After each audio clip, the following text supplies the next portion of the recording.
Halo adik-adik, kembali lagi bersama saya Pak Dekinar. Kali ini saya mau berbagi eh, tentang penjelasan komponen kontaktor di mesin elektrik, biasanya dipakai di panel-panel listrik.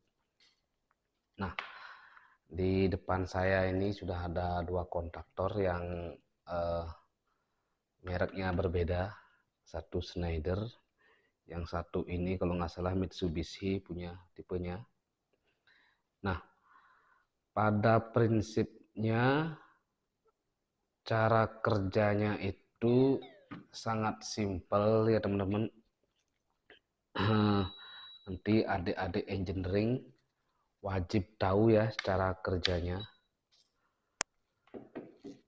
Kalau eh, kontaktor ini kita tidak tahu cara kerjanya, kalau kita masuk nanti di dunia engineering agak kesulitan nih teman-teman. Karena sebagian besar panel-panel pompa elektrik itu sudah memakai kontaktor. Nah, seperti apa konstruksi wiring diagramnya? Nah, coba saya gambarkan teman-teman ya. Kalau di skemanya itu seperti ini dia. Nah, ini untuk koil kumparannya. Nah, kemudian di koil ini dia menarik eh, si kontaknya itu. Nah, biasanya dia ada seperti ini nanti dia. Ada, ya, maklumi gambarnya teman-teman ya. Ini sebagai apa namanya, penjelasan singkat aja untuk eh, adik-adik di yang mau masuk ke dunia engineering. Nah, ini ada A1. Di coil itu A1 A2 ya teman-teman. Ini yang akan dikasih power 220 volt. Nah, ini istilahnya yang akan masuk ke colokan listriknya ya. Nah, seperti itu. Ini nanti yang dicolokin. Setelah dicolokin ini, A1 A2 ini kasih pas dan nol, pas dan netral, nanti dia akan membangkitkan medan magnet di sini, menarik si kontaknya ini. Biasanya kontaknya itu terdiri dari 3 ya. Ada L1, L2, L3. Ini bagian line ya teman-teman. L itu kepanjangan dari line. Kemudian outputnya itu ada 3 juga. T1, T2, T3.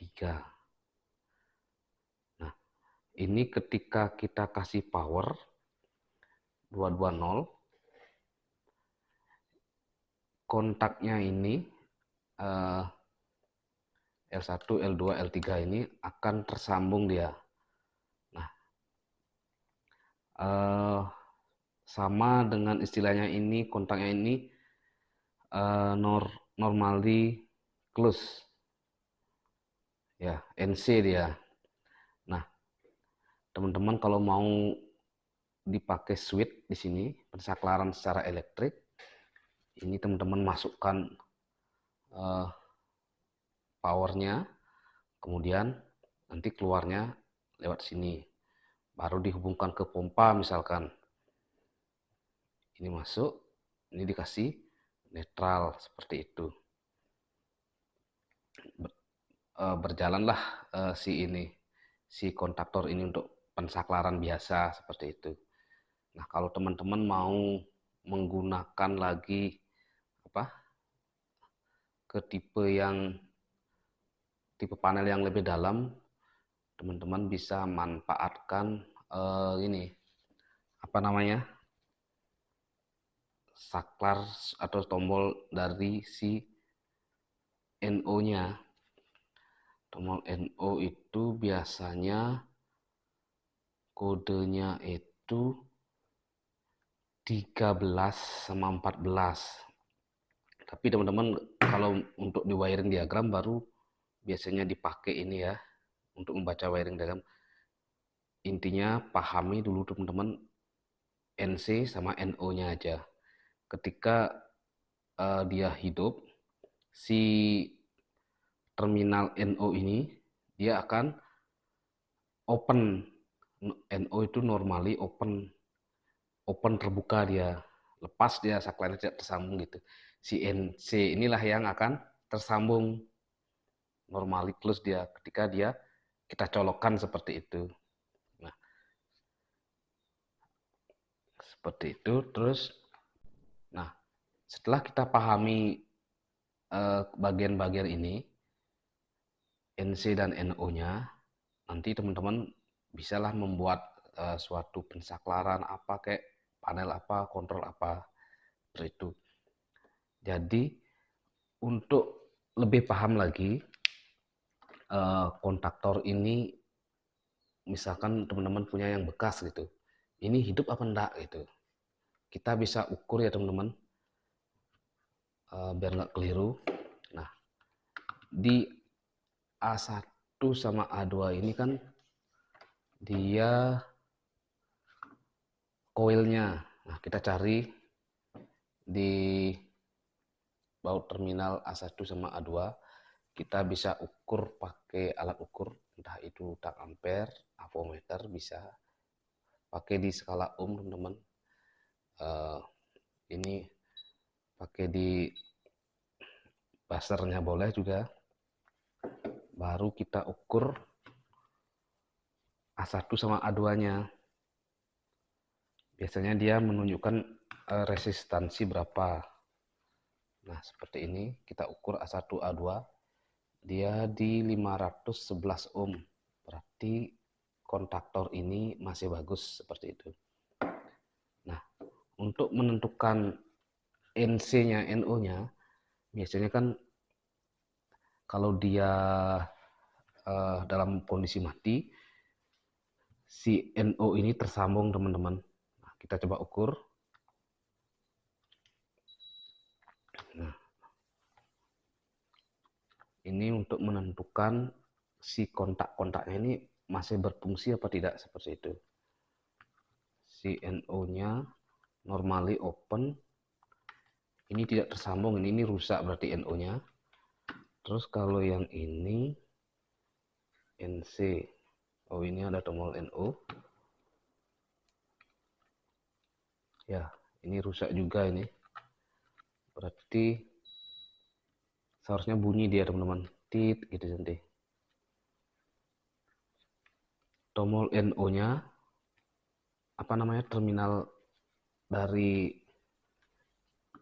NO ini biasanya dia terhubung nanti kalau dalam kondisi kontaktor tidak kena power, seperti itu.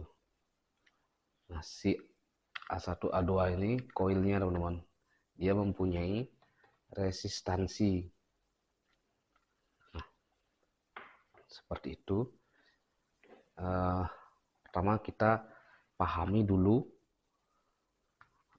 resistansinya di A1 A2-nya. Kalau dia memiliki resistansi, berarti si koilnya itu berfungsi, seperti itu teman-teman. Coba kita buka dulu kontaktornya. Nanti kalau teman-teman kontaktornya baru, tidak usah dibuka teman-teman ya. Ini sudah masih bisa difungsikan, cuman sudah tidak gini. Coba saya tunjukkan ke teman-teman A1 A2-nya seperti apa sih dalamnya, seperti itu. Tinggal pencet di dalamnya ya. Nah, ini teman-teman A1 A2-nya ya, terminalnya. Dia berupa kumparan ini. Ini koilnya. Ini dah yang A1 A2. Kalau A1 sama A2-nya ini tidak terhubung, Kalau kita kasih power dia tidak cetak, berarti koilnya yang rusak teman-teman. Teman-teman bisa kanibal dengan merek yang sama ya, koilnya ya seperti ini. Dia akan menunjukkan resistansi nanti.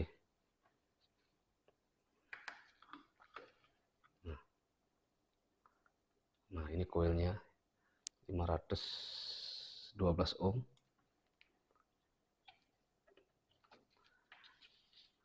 Nah untuk kontak-kontaknya sendiri itu ada di dalam teman-teman. Agak sulit membongkarnya nanti ini. Dia perlu apa?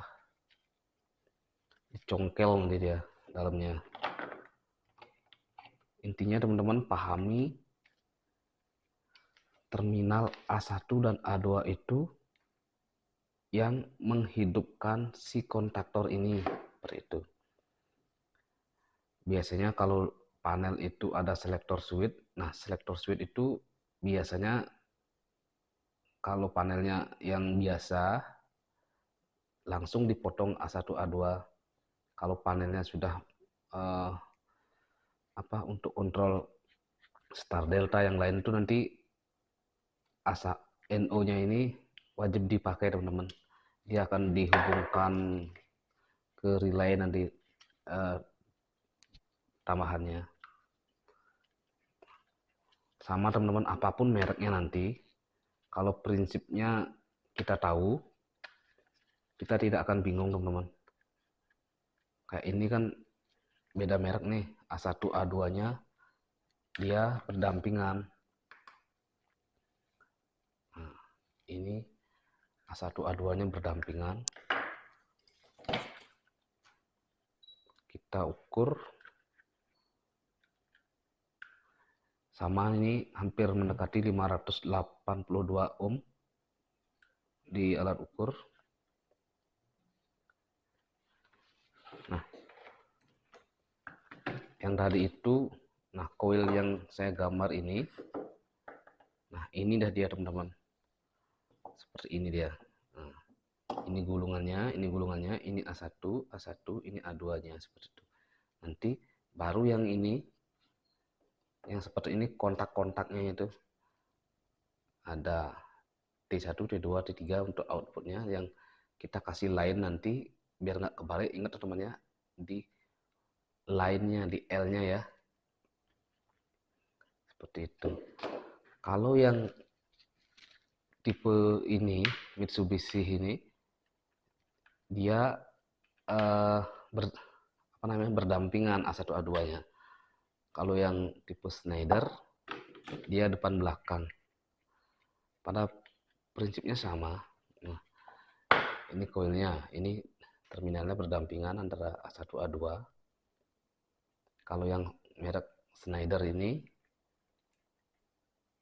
A1 A2-nya itu dia berseberangan seperti itu. Schneider A1 A2, kalau Mitsubishi A1 A2.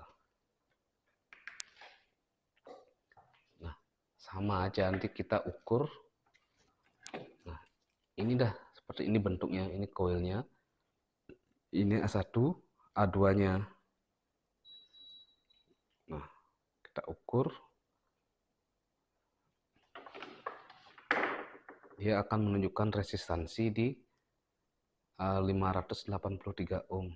Biasanya dia di bawah 1K ya, nilai impedansi koilnya. Kalau sudah tinggi sampai 2K itu berarti kemungkinan besar si koil ini sudah gosong dia teman-teman. Ada impedansi tapi tinggi gosong biasanya. Terkadang dia putus, yang banyak terjadi di lapangan tuh putus dia.